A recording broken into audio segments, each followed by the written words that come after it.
Welcome to Plot Recon, where thrillers get tactical. I'm your host, Evan Graver. Today I'm joined by Eric Chance Stone, author of the Rick Waters Caribbean Adventure Series, a fast paced blend of treasure hunting, mystery, and high stakes adventure. Drawing from a lifetime of sailing, scuba diving, treasure hunting, and performing as a singer songwriter, Eric brings real world experience to every page. Since debuting Blue Waters in 2020, he's expanded Rick's World into a multi book series that takes readers from the Texas bayou to remote Caribbean islands, weaving suspense and action into the stories rooted in authentic nautical life. Welcome to the show, Eric. Hey, thanks. Thanks for having me. Yeah, man, great. Glad to have you on. We've been chatting for a while, so it's good to have you on and be able to chat face to face. Absolutely.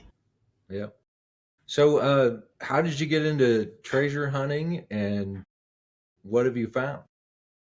Well, actually, a good friend of mine named Michael Jackson, who ends up becoming a character in my series as the guy Possum.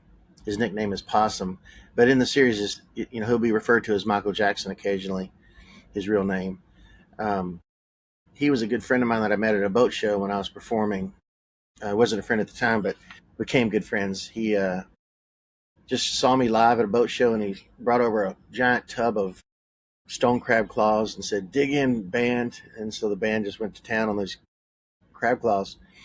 And we just became like brothers after that. And he took me on my first treasure hunt, sort of, with metal detectors. And we went into like places that I never dreamed you'd be using metal detectors, like these old plantation villages that used to exist years ago.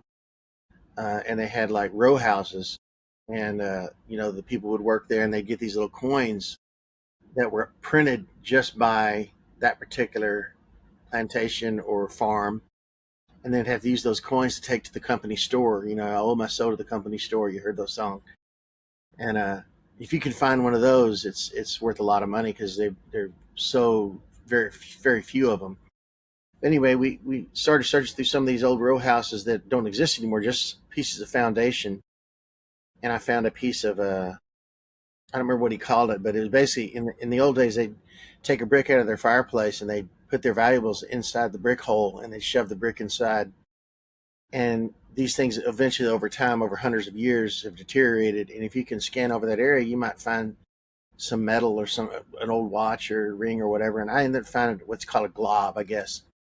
It's just a glob of melted precious metals. It could have been 5 or 6 rings, a watch, and it was just about this big and just a pile of. And I took it to a jeweler and I had him check it, and it had a mixture of all kind of titanium, gold, silver. I can't even remember all the things that were in it, but all melted together. That was my first find, and after that, I was addicted. And we used to go all the time out to the coast, especially after storms, over to the Treasure Coast, and then search the beaches. That's where I found my first piece of eight with Michael.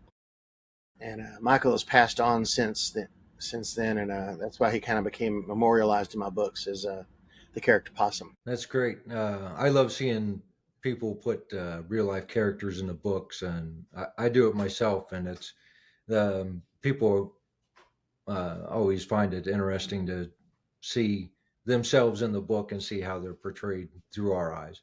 For sure. I use a lot of my friends' names. I'll ask them sometimes, and I'll say, "Hey, can I use your name in my book? You're not really going to be who you are, but you're going to be this kind of person, or you're going to be that kind of person." And sometimes I use actual people that I've known that are that play themselves, basically, and that's cool too. I think, one thing I learned about writing novels is they want as much reality into fiction as you can throw at them. It's a kind of weird thing to say, but you better make sure your facts are right, you Yeah, know, when you're writing books like that. yeah. People are sticklers for those facts, especially if you're writing some sort of historical research or Correct. um, even nowadays. I write a lot about Central America, so people want to know those facts and the history, and they want that interwoven into the story. Yep. Yep. Yeah. I So, agree. Yep. Go ahead. Yep. you started out as a singer songwriter. How did you get into writing novels? Well, I'm still a singer songwriter. I don't perform near as much as I used to, and that was by choice because I wanted to slow down. I was doing at one point just a couple of years ago. I was doing 7 days a week, sometimes up to 9 gigs. So I'd have double on 2 days a week sometimes, and I just was just getting tired of that scene. That's pretty tough to be a machine like that.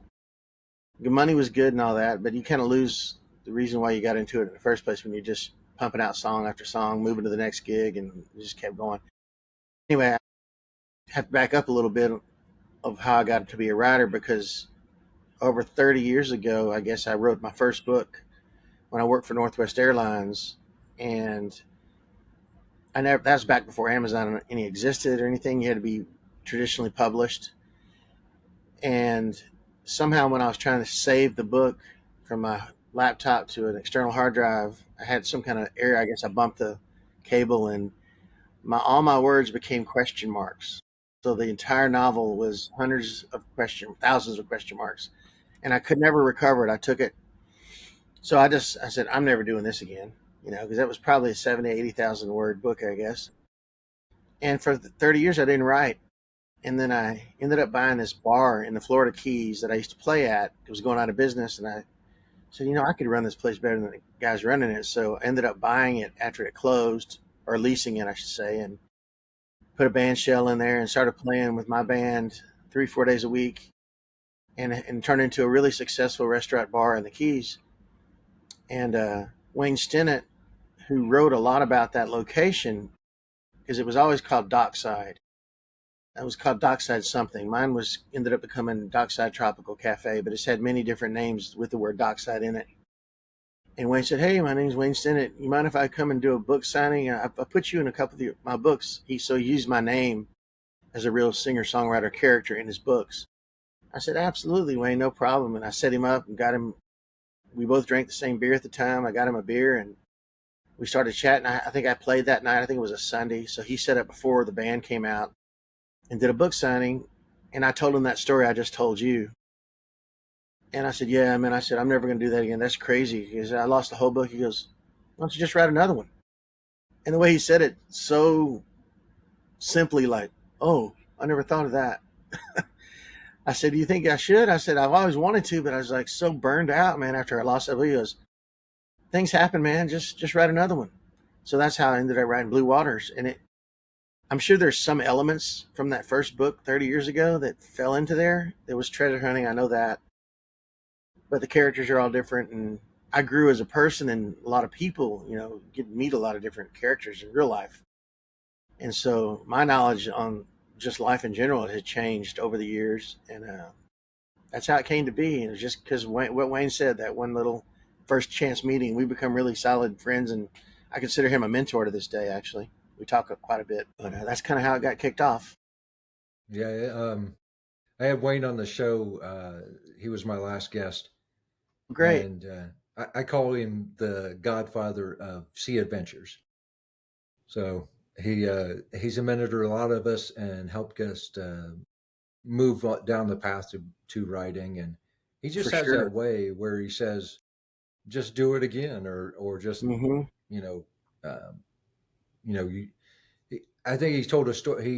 He and Cap Daniels were hanging out one time, and um, Cap said that he was introduced himself, and Wayne says, "No, you don't introduce yourself like that. You got to say, 'I'm Cap Daniels, a writer,' or introduce yourself as who you want to be." And so I kind of took that to heart and was like, "Oh, I need to do the same thing." Yeah, So exactly. I know I've gotten to a habit where now people say, "What do you do for a living?" I say, "I'm an author." Because I used to say, "I'm a singer songwriter who writes some books." So I was kind of holding on to that image of myself. And I am that too. I mean, I still write songs. I still pitch songs to Nashville and for movies and TV and stuff like that. And I always will do that. But as far as being a full time performer, I don't want to continue to do that. Not at the scale I had been. I still perform. I have a gig like next week, at least 3 or 4 months, so I keep my chops up. But yeah, I hung out. It's because of Wayne that I met Cap. and whatever you want to call him, and all the other guys that I hang out with. Nick Sullivan. That's how I think I watched the thing that you had Nick done with Nick, and we feed off each other. We all have good ideas. Wayne's a numbers guy. He's incredible with numbers, and I hate math. I mean, 11th grade math is the toughest 3 years of my life. I couldn't get through it, and but he's helped me like with my Amazon ads, showing me like my ROAS and my ACOS and all that stuff. I just couldn't wrap my brain around it because I just don't like numbers. But so we feed off each other and give each other ideas back and forth on different ideas and uh, marketing and stuff a lot, especially. Yeah. Yeah. I Yeah. owe a lot to Wayne. I'm not a numbers guy either, and I have a tough time wrapping my brain around all that read through and Yes. um, the but anymore I tell everybody that I'm a marketer who writes books because as a self-published author, that's basically who you are. Yeah. People think you can just write a book and throw it up there and, oh, I'm going to be a millionaire or whatever. And man, if you don't market your book, I mean, I had a little bit of luck because when I first talked to Wayne about it, he goes, you're not going to make any money on your first book, first 2 or 3 books. You're not going to make any money. I was like, why am I doing this again? And so I said, well, how do I make money? It was the best way to make money on your first book is to write a second book. I said, okay. So I'd already decided I was going to write a series. I had the whole thing planned out. And he was right. After my second book came out, I saw sales of my first book increase. But I do see people all the time says, I've had my book up for a year and message, I've only sold 6 copies. Well, if you don't get behind it, and there's lots of different ways you can do it organically. I had a bit of a fan base, so I got lucky in that respect. So I already had a built-in. My first book was by far my biggest pre-sale I ever had. I do pre-sales on my books. The numbers are staggering compared to the rest of my books because after that, I think people were doing it to support me to get my feet off the ground and get me started. And then after that, a lot of people buy my paperbacks. Those original fans, music fans, and some people forget that I'm not just a singer songwriter. Oh yeah, you had those books. I'm up to number 3, and I sell them. Well, I have 19 now. They're like, what? They're like, how did that happen? Well, crazy writing schedule. And I don't know if you're familiar with the website 20 Books to 50K. It's a Yes. Facebook page. Yeah, Yeah. that's kind of inspired me to get this thing pumping. I don't know if that was one of your questions, but getting a book a month kind of really changed my whole algorithm. It's not easy, and I don't suggest everybody does it because it's incredibly difficult, but it can be done for sure. That is one of the things I wanted to talk to you about because you told me you were writing a book a month, and it was just blowing my mind because um, I can knock one out in about a month and a half. Um, so talk to me about that. Are you plotting it all out, and then what's the logistics? You got editor and all that stuff lined up. Yeah, so basically, it is theoretically a book a month, but I give myself a month and a half for each book because, and I'm still releasing one each month, right around the middle of the month. I got my latest book, Stillwater's, coming out on the 16th. So what I do is I start a book, say in August 1st, start writing a book, and I'll set the release date to September 30th. So that's 2 months. That's for 2 reasons. In case something happens, like medical issues or schedule issues, or your editor or your proofreader or somebody can't has got some kind of thing going on, they can't get there, or just life in general happens, which happens all the time, and you get off your schedule. So I can write a book um, comfortably in about 20 days if I write every single day. That's 7 days a week, and I don't have to write. I mean, you do the math. Like I said, I hate math. Average chapter is about 3,000 words, and my books average about 19 to 20 chapters. So you just multiply those together, and you can see that if you write a couple of really good days, you can easily write a book in 20 days. My fastest book ever was, I think it was Zombie Waters. I wrote it in 13 days. But I had a couple of those 10,000, 13,000 word days, where I just was on a roll and I couldn't stop. And started at 8 in the morning and wrote till 10 o'clock at night, and it happens, but I'm working on my 19th book right now, and I've missed quite a few writing days because I had real stuff going on. I had to go. I'm staying up in Canada right now, and I had to go, into Ottawa or into town, and I'm out in the country, so it's if you go to town, it's an all day affair. You know, if I don't get up really early in the morning and write before we run errands, I won't. I don't. I'm not typically good at writing in the afternoon or in the evening. My brain doesn't work like that. I have to write early in the morning, first thing.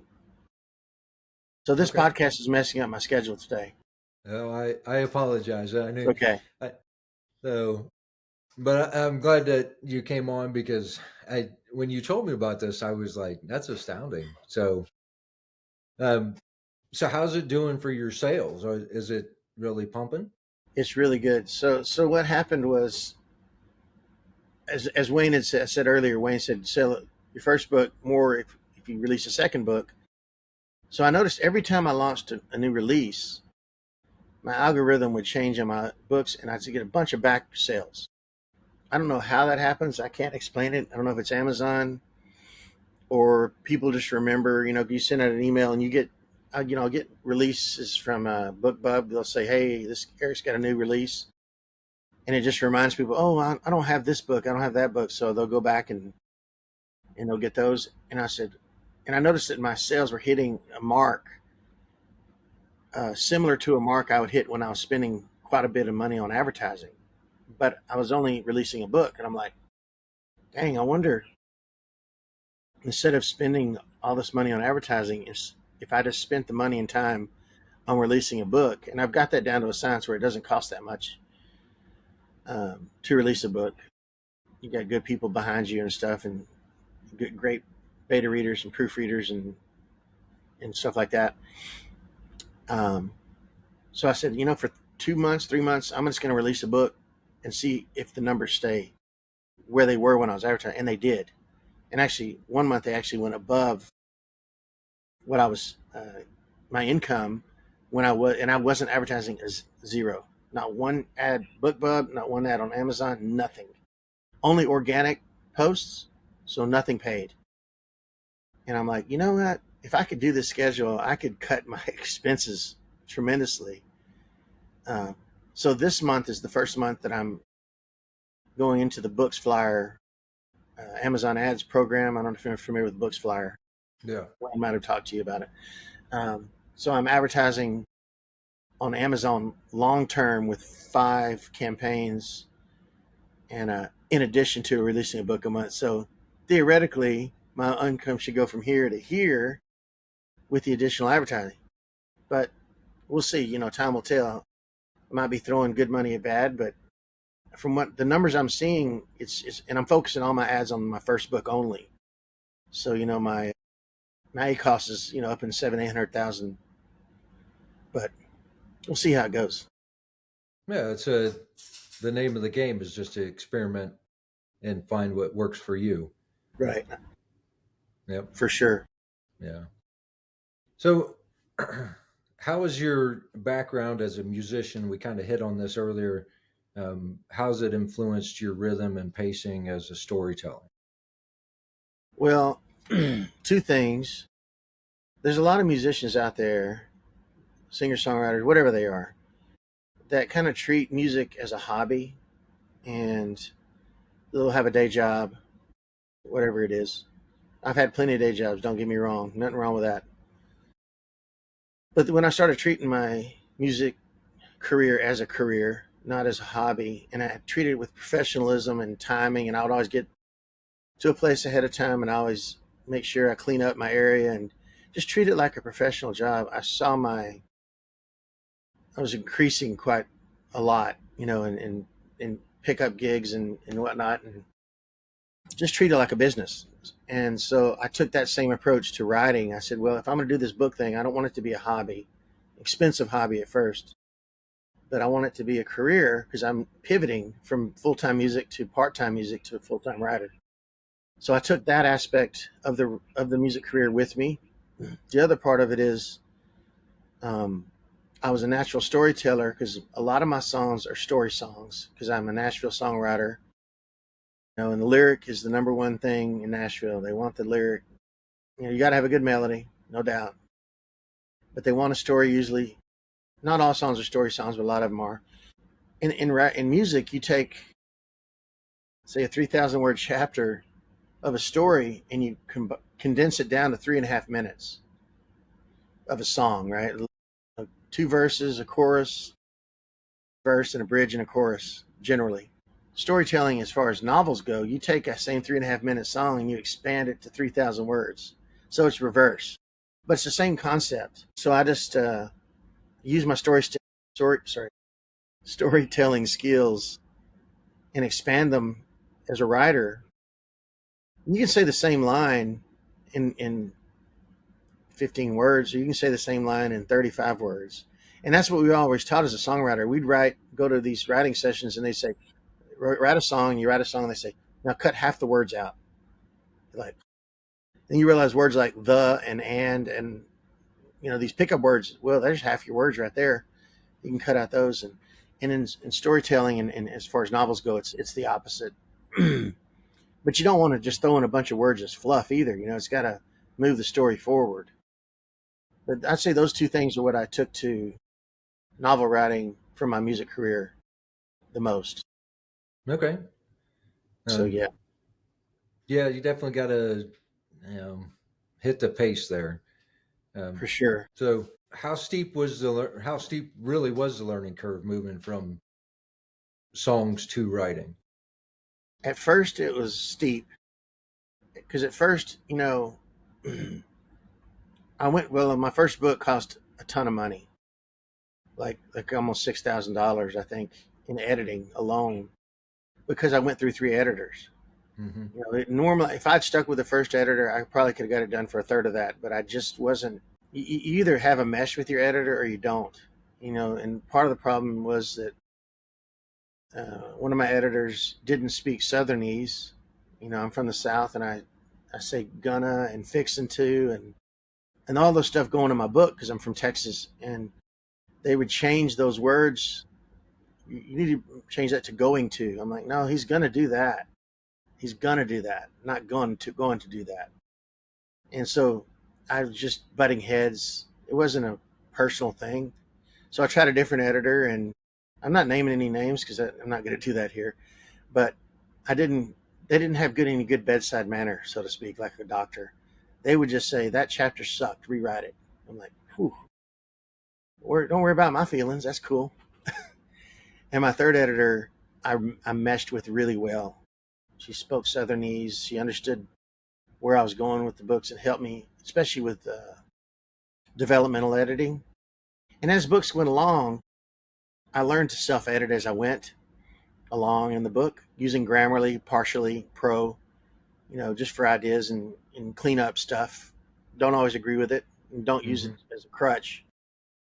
But I use it within Word to fix each paragraph instead of waiting to the end and try to put it all in there. And then my editor got pregnant and couldn't do one of my books, so I ended up editing it all myself and then sent it to a really good proofreader. And I learned that, yeah, well, and over time I just learned I didn't need developmental editing. I know how to tell a story now. I don't need help on how to build the story. I just need line editing, punctuation, grammar, falling it out of first and second person sometimes. But um, and over time I just learned, I can do this a lot cheaper. There was a phase where I had a lot of typos in my books. Maybe I don't remember what numbers they were, but there was 4 or 5 when I was in this curve of stuff editing, and I've taken it to the next level, even thanks to Nick, because I started narrating my own books. I'm working on number 6. He did my first 5 books, and Nick is a great narrator. I don't know if you ever heard him, but he's one of the best there is out there. He really brings the books to life. Boiled down to simply, I wrote too many books too fast, and his schedule did not meet my schedule, and I didn't want to spend the money. It's not cheap to narrate a book, and I talked to Nick very many times and said, I don't want to use AI. I don't like that. It says right in the beginning of the thing, this book is narrated by AI. And I was like, people are used to hearing me speak and talk in my songs. said, and I already sound like the lead character anyway. I said, maybe I should just try to narrate. He said, give it a try. And he goes, if you can't do it, we'll work out some kind of deal. And he's been very, very supportive in listening to my first narrations. But my point is when you read the book aloud, even after it's been edited, proofread, maybe you read it again, you've had 5 or 6 eyes on it, you're going to find a typo. Because when you read it aloud, you don't read it like you read it in your head because you're reading the words into a microphone. This microphone right here, can't see it, but anyway, you're reading it and you hear these air, like, wait, that doesn't make any sense. Oh, I left an A out of there. I left the word the that needs to be there. And I found one the other day that was on my 6th book that I don't know who messed it up. It was me or typo or what, but it's supposed to be the 1940s and it was the 1040s. It's like, whoa, New Orleans didn't even exist until the 1600s. So that's a definite error. So Yeah. so I've taken notes. I finally found about 4 or 5 in my 6th book that nobody found. So, you can find them and just go back and fix them. It's not that hard. I fix them all in vellum so that I have it all in one spot and I don't have 19 copies of the same book. That's the other thing is I used to pay, what do you call it, a formatter. And Mm-hmm. she was great. She's beautiful laid out books. But that was getting expensive and I just downloaded vellum on, I don't remember who told me to do it, but I've been doing my own formattings ever since then. And, you buy it one time and it's always there. Yeah. Pretty good. I did that early on. I got tired of paying a formatter every time I needed to make a change, and Yeah. um, Vellum cost what she cost to do the formatting, so it was a, a good It's kind of a investment for me. no-brainer. Yeah. Yeah, it's So like yeah. $300 or 250 or something like that, but you only pay it one time. Yep. And it's always upgrading, constantly getting new fonts and new this and that. And not that I use them, but they're Yeah. staying on top That's of it. it. Yeah. I like Yep. to get when I'm right there at the end stage. I like to print out a proof, so I have a paperback in my hand, and then read it aloud because, like you said, it does. You do catch a lot of errors. So You do. yeah. Yeah, I'm gonna be fixing all my books because like I said, I'm narrating number 6 and I have 19. It's gonna take a long time. It Yeah. took me 4 days just to do 4 chapters, but I notice as I go along, I'm getting better and better and better. And part of it is the recording process. Using my DAW, my digital audio workstation, learning how to do what do you call it, punches and stuff, and making sure the room sounds the same all the time and settings the same. And I've got that all down now. So the technical aspect of it is kind of behind me now. Now it's a matter of just, and I talked to Nick about it the other day. You can't read. He doesn't read more than 3 hours a day because it does put a strain on your voice after a while, and you'll start hearing sound funny. And so if I can get a couple of hours into my writing schedule, and get a chapter done a day, even sometimes 2, I'll be super duper happy because, like I said, I average about 19, 20 chapters. Like I said, it'll take me a year or 2 to get all my books narrated, but I have 5 books narrated. And I looked at my sales and I'm like, well, I should be making 5 times that amount on Audible now. And I'm just letting that's money sitting it's not going, Yeah. you know. So Yep. it's a good goal for sure. Definitely. Definitely. It's I don't have any of my books on audio yet. I got 25 books, and it's like I don't really want to pay somebody to No, perform the all the only way you could books. do it So really is like if you find somebody to split the royalties. That's yeah. what Nick and I had talked about, and it's a possibility. But he wants me to take a shot at doing my own, and we'll see how number 6 comes out. And if it comes out and people like it, I'll keep going. Yeah. Yeah. Can always redo it with him or whatever. But yeah, and I know what you mean. It's and the return on those takes a long time because you Yeah. might drop $2,500 to $3,000 to have a book narrated. That's a lot of book sales, a lot of audio book sales to get back. It'll take you a year probably ish or more. I'm not, it depends on the book. But I'm like, wow, I can't pumping out a book. Man, if I try to pay 25,000 or sorry, 2,500 a month every month to a narrator on top of everything else I do, I, I'd never catch up. Yeah, yeah. That's where I'm at. So but I assume it's like having a book series written. You have to have multiple audiobooks done before you're going to really see a return, so that people can listen through the series. Yes. Yeah, and I'm a listener too. I love audiobooks. I've Absolutely. had an Audible account before I became a writer even.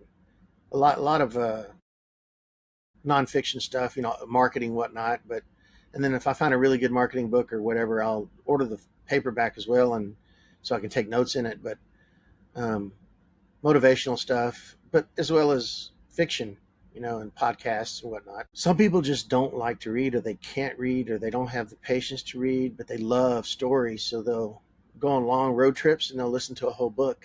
And I myself do that all the time. Yeah.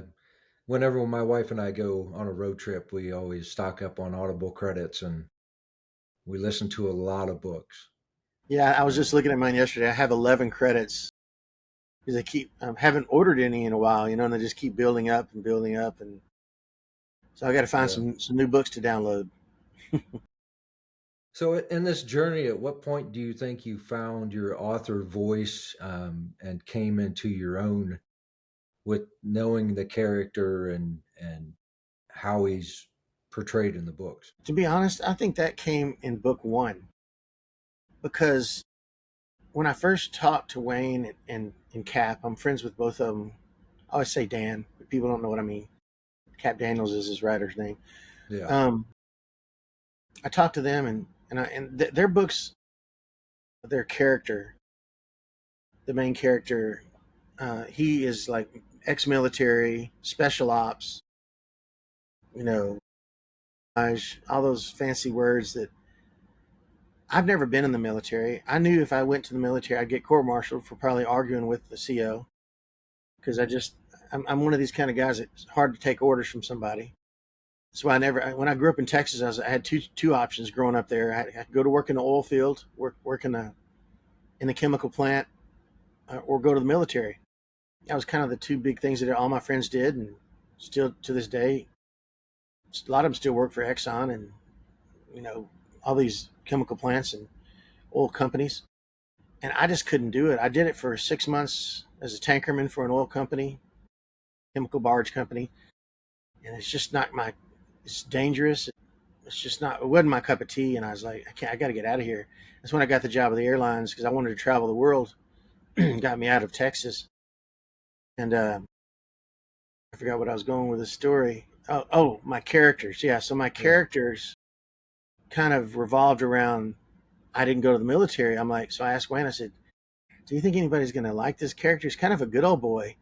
He's kind of he likes to go catfishing and he has an old John boat, beat up old John boat, and he drives an old Ford truck. And it's kind of like how I was back in the day when I was just out of high school. And he says, just write what you know. I'm like, okay, well, that's all I know. So I just said, I'm just going to write the truth. I'm just going to sprinkle in stories that happen to me and my friends and of course, expand on them and write fiction, but base the characters on real life people that I've encountered over the years. And right away, I said, well, yeah, that's who he is and that's who he's going to be. And what helped me really was a book called Save the Cat. Are you familiar with Yeah. that book? Yep. And that talks about the scene where the actor I can't remember which was it De Niro, no, or the other one. Anyway, he was in a movie and there was a scene where you got to make your character likable. And that first off, right away, and there was a scene I can't remember the actor's name now. It's driving me crazy. Anyway, so they were doing a sting operation at a baseball park for the New York Mets, I think, or the New York Yankees. I think it was the Yankees. And they said they sent out an email to all these criminals that they were wanted to come meet the Yankees. It was a sting though, and when they show up there to meet the Yankees, they'd arrest them because they Yeah. had warrants for them, right? Yep. So then the character sees this guy walking up with a kid with a baseball glove. It's his son, obviously. And he says something like, "Hey, man, get on out of here." Because he didn't want the kid to see his dad get arrested. So he says, "Catch you next time." It was a funny little phrase. And so the guy realized what he had done is, the bad guy realized, oh, this guy's giving me an out. And immediately made you like the character. Sea of Love was the movie. Pacino. Yeah, that's what it was. Al Pacino, Sea of Love. Ended up watching the movie after that. But so I put a similar scene in book one with my main character, Rick, giving some money he had just made selling some catfish to a girl on the phone that couldn't pay her rent. And she was one of his waitresses in the bar. And he gave her all but $100 and kept $100 for himself because he'd go gamble it at the pool hall and make all his money back anyway. And he saved her. So immediately, he's a likable guy. And that's kind of who I am too in real life. I help people all the time. And I like people that help me and pay it forward, right? Yeah, So absolutely. that's kind of where that all came from. So I kind of knew how the character was going to be. That was a long way to say, yeah, I knew it from book one, but I did pretty much know from book one how he was going to be. Well, how did you come up with a name for your character? That was pure. Well, I knew I wanted the last name to be a word that I could play on. The last name, right? So Waters. Um, I don't know where it came from, subliminally or whatever, but Rick is kind of the part of the word Eric. So that kind of, I guess I could think of Rick, I could think of myself, and think of further characters, expanding that character. And the Waters part was just I knew I could put Blue Waters, Vanishing Waters, Raging Waters, Backwaters, and each one would be significant in the story. And that's I still to this day get emails and text messages from friends saying, "I got a book idea for you, Bong Waters. Have them smoking weed on the beach." Okay, Bong Waters. Okay, yeah, all right. Yeah, Oh, I got one for you. The guy that jumps in the pool, Yellow Waters. He pees everywhere. I'm like, okay, it's going on the list. yeah. So it's a lot of options. I can write this series forever and ever, which is I probably never stop it. And people say you run out of stories after a while for that series and you start another series. I don't know, maybe. John McDonnell didn't do that, right? Or that character, John McDonnell.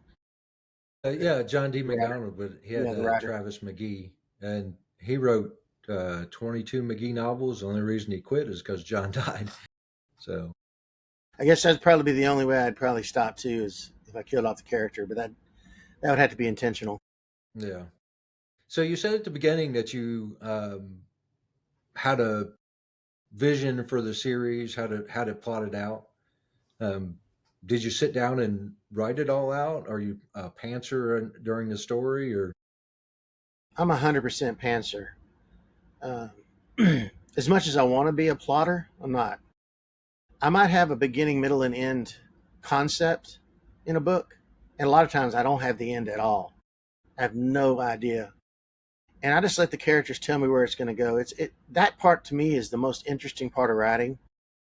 Is you start a chapter, you think they're going to do this, and you think this guy's he's going to be a villain. This guy, and as you start writing this character, you kind of grow fond of him. You're like, you know what? I'm going to let this strange new guy that just came into my book step in and help Rick or Jules. That's somebody's attacking him. Some random mugger shows up and he ends up saving the day because you just end up I like that guy too much. And I have had characters I had to kill off that were small, one book characters. That was hard for me because when I start writing about somebody, I grow fond of the character and I don't want to kill him off. Sometimes you just have to, for the sake of the story. And when I originally wrote Jules and the character in the book, she was going to just go away. Rick was going to see somebody else. But all my readers fell in love with that character. And they all started asking me, because I didn't really say that they broke up or anything. They weren't together, and I didn't say why. And so I brought her back, and they became inseparable. And my characters, my readers really, really wanted her to stay in the book, and now she's not going anywhere. I'm not going to give anything away, but They're together. Let's just say that. Good. I hope you don't fall into the typical trope of killing off the leading lady as soon as they get married or have kids. Or No, she's gotten to some rough scenes for sure, but Rick saves the day, and or she kicks somebody's butt, and she's become quite the tough girl after one of the books. She got carjacked, and she became quite the badass, basically. But no, I don't foresee any of my main 5 or 6 characters going anywhere. They may disappear for a book because they go on a mission by themselves. It is tough to write when they're all together to keep mentioning hmm all the names. Sometimes you'll say Rick and the gang or Rick and the group or Rick and the boys or whatever. But I don't foresee taking anybody out. Not for good anyway. yeah, it's tough to kill off a character, and you have to have a really good reason. Is it going Sure. to, move the story forward? Is it how is it going to affect your protagonist? And you know, I there's tried to just got do to be a that. good reason. I tried to do that with my cockatoo. I have a cockatoo in the story named Chief, and I originally had a cockatoo named Chief, little white cockatoo, and he's not with me anymore. And I ended up getting another cockatoo, and his name is not Chief, but I always say people see pictures with me and him, and they go, "Oh, is that Chief?" I say, "No, that's not Chief, but he plays Chief in the book." Yeah. It's tough to kill off a animal because animals make our characters more likable. We see the interaction between the animal and the human. Um, and then if you do kill off an animal, you got to go John Wick on whoever killed that guy off, right? Yeah. So doing all these things, you got the songwriting, performing, writing the books, narrating. How do you keep from burning out on all the things you got juggling? Variation. Yeah. Yeah. So, what is the one thing that you want readers to take away from your books? Yeah, well, that's the key to bringing people back is to make them like the characters and root for them and make the readers invested in that character's life. That's once you do that, you got people hooked. Yep. All right, Eric, I appreciate you coming on the show, and we're going to wrap it up. And so, big thanks to Eric Chance Stone for sharing a life spent sailing, diving, treasure hunting, and performing music that has fueled his fiction, and how the discipline of writing and releasing at a rapid pace can turn storytelling into a sustainable business. If you want to dive into the Rick Waters Caribbean Adventure series, start with Blue Waters and see how Eric blends authentic nautical detail with a high stakes suspense. You can find his books at ericchancestone.com. I'm Evan Graver. Thanks for listening. Stay sharp, ride hard, and keep your fiction tactical.